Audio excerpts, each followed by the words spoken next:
안녕하세요, 여러분.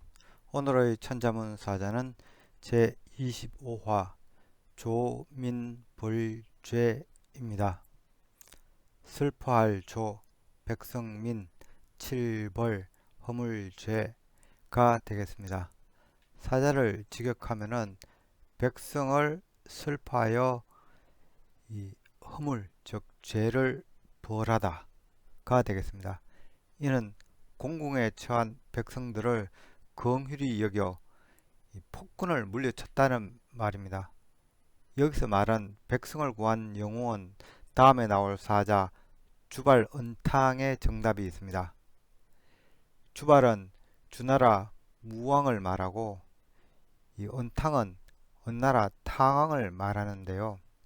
백성을 도탄에 빠지게 한 폭군은 이 주나라 무왕에게 정벌당한 은나라 이 주왕, 그리고 탕왕에게 정벌당한 하나라 이 걸왕을 말합니다. 하상주로 이어지는 중국 고대사를 살펴보면 왜 이런 천자문 사자가 나왔는지 알게 됩니다. 이 은나라는 상나라를 말하죠. 우임금이 하나를 시작하였으며 이 폭군 이 걸왕에게 이르러서 이 탕왕에게 망하게 되고, 다시 이 탕이 세운 은나라는 폭군 이 주왕에 이르러 이 주나라 무왕에게 망하게 됩니다.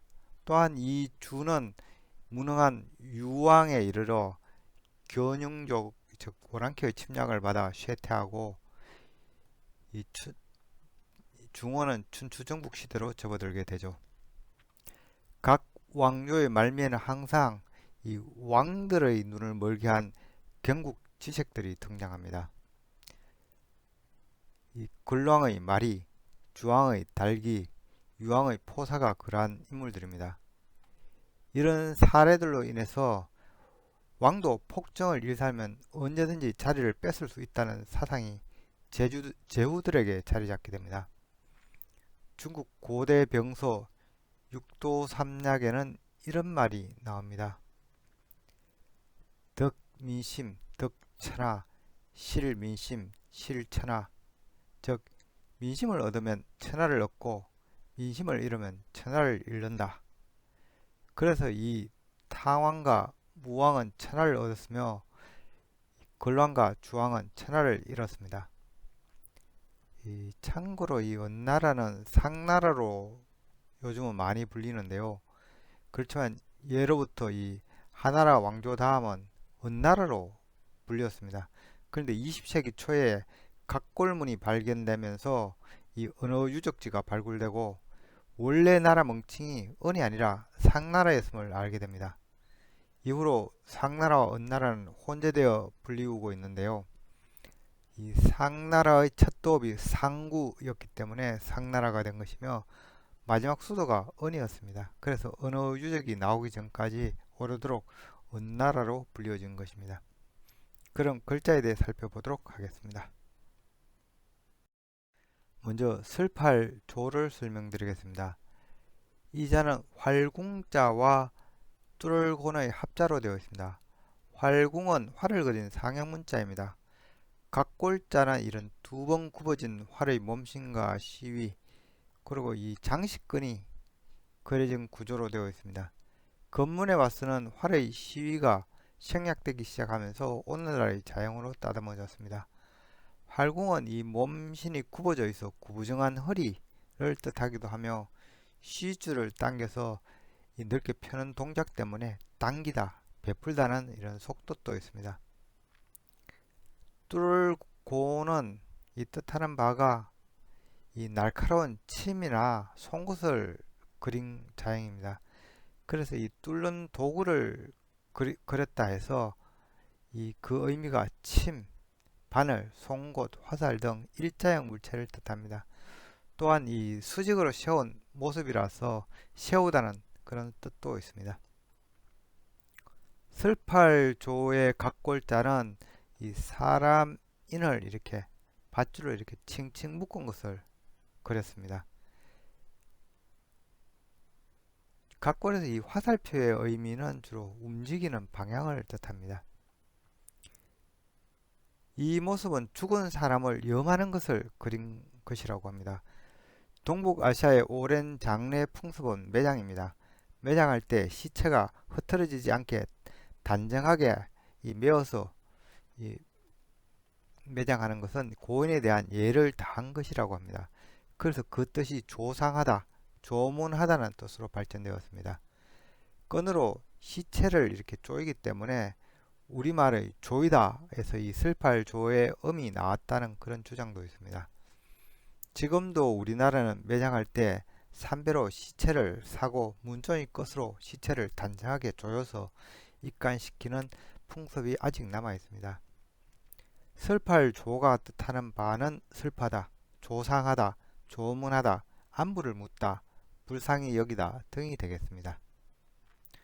또한 이 염이라는 것은 이 고인이 세상을 등지는 마지막 단계에 속하기 때문에 도착의 의미가 있습니다. 이 경우에는 이르다, 도달하다, 다다르다, 닿다 등의 뜻이 있으며 일월적으로 불리웁니다. 참고로 이 활궁과 뚫을곤의 조합으로 된 또 다른 자형이 있죠. 바로 이 꺼린자가 되겠습니다. 이는 활과 화살의 조합으로 화살을 메어 이 시위를 당기다는 의미에서 끌다, 당기다는 뜻을 갖고 있습니다.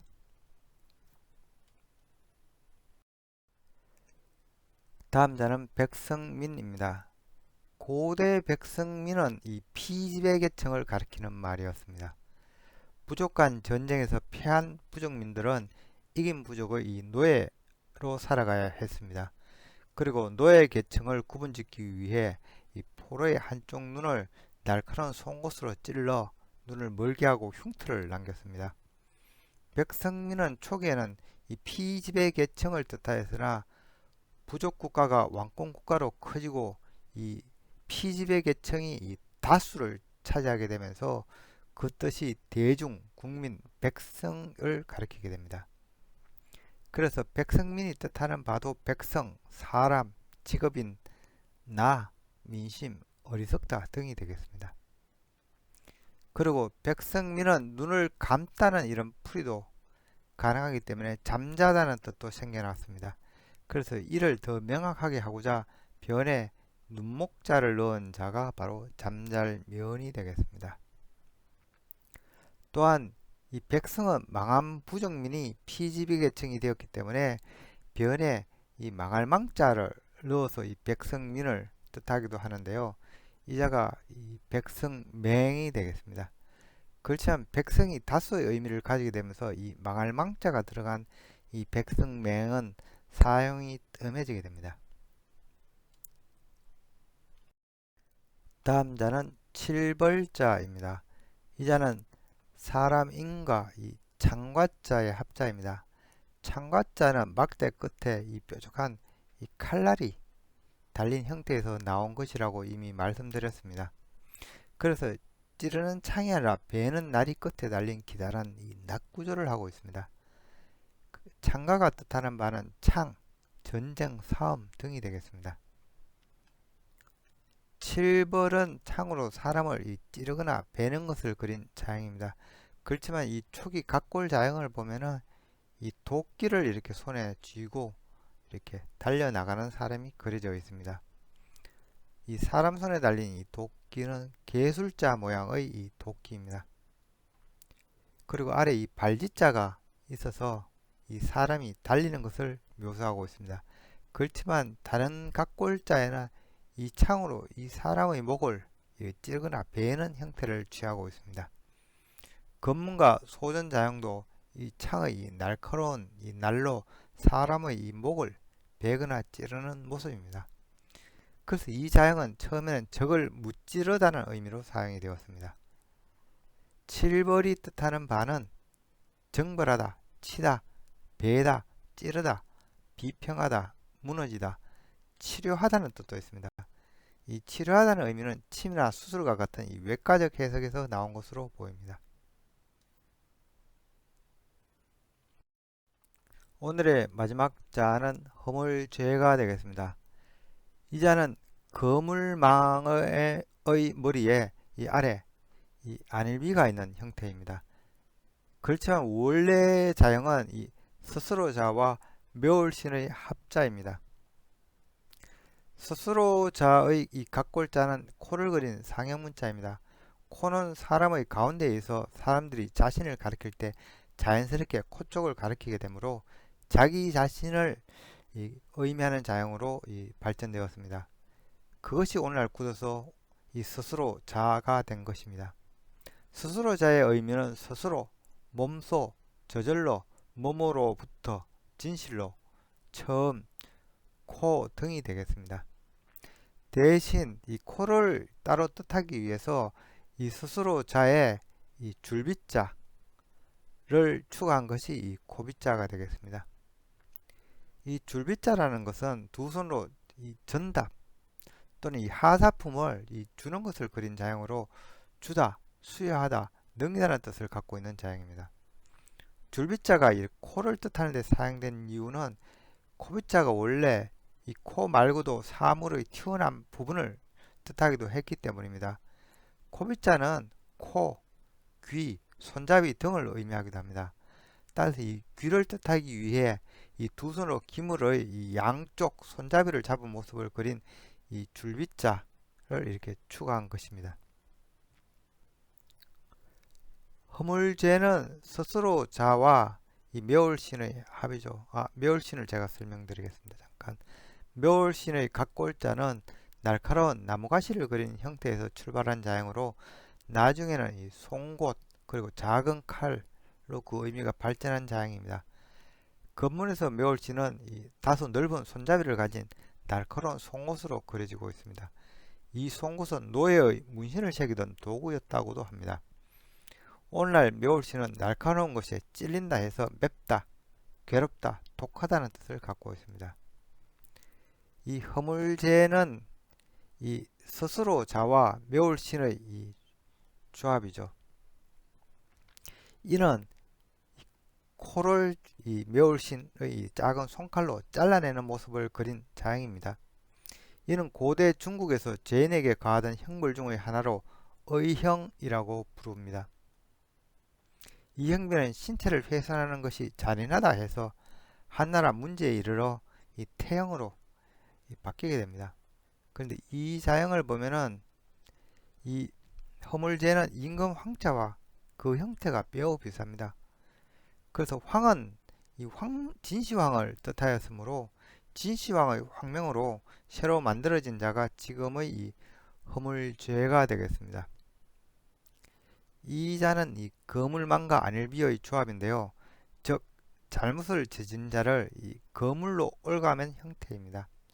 즉 죄를 지어 의형을 받는 이 형태에서 포박하는 형태로 자형이 완전히 바뀌게 된 것입니다.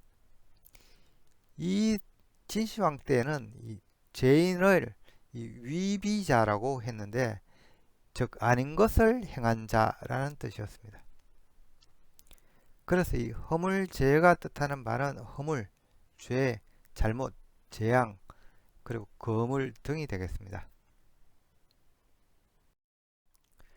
이상으로 오늘의 천자문사자 조민벌죄, 즉 백성을 불쌍히 여겨 폭군을 물리쳤다는 사자성어를 마치도록 하겠습니다.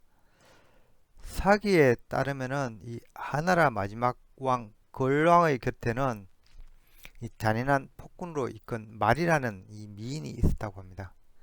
말이는 걸왕이 정벌한 이 유시지국에서 공물로 받은 여인이었는데 그녀의 미모가 매우 빼어나 걸왕은 이 마리를 보자마자 빠지게 되고 그녀의 말이라면 무엇이든 들어주었다고 합니다. 마리에게 빠진 걸왕은 정사를 제쳐두고 매일같이 연애를 베풀며 이 마리와 행복한 나날을 보냈습니다. 어느 날 마리가 말하기를 술과 음식을 나르는 것이 귀찮으니 이 연못을 술로 채우고 이 연못 울타리에 고기 안주를 걸쳐 숲을 이루게 하면 아무 때나 술과 안주를 취할 수 있습니다 라고 제안하였습니다. 이에 걸왕은 좋은 생각이라며 신하들을 시켜 그렇게 만들게 하니 술연못과 고기숲이란 이 주지 육림이라는 말이 생겨나게 됩니다. 이렇듯 탕왕이 정사를 돌보지 않자 국가 경제는 무너지고 근왕이 정사를 돌보지 않자 국가 경제는 무너지고 백성은 도탄에 빠지게 되니 참다 못한 이 제후국의 왕이었던 이 탕왕에게 이 근왕은 정벌당하게 됩니다. 사기에는 이 탕왕이 근왕을 정벌하기 위해 군사들에게 그 정당성을 말하는 대목이 나옵니다. 탕왈 격여 중서내 여실청 짐원 이 마주하는 너희 모두 와서 너희 모두 이 짐의 말을 들으라. 비이소자 감행 거란 유하다제 나 소자가 감히 반란을 일으키려는 것이 아니라 이 하왕의 죄가 많아.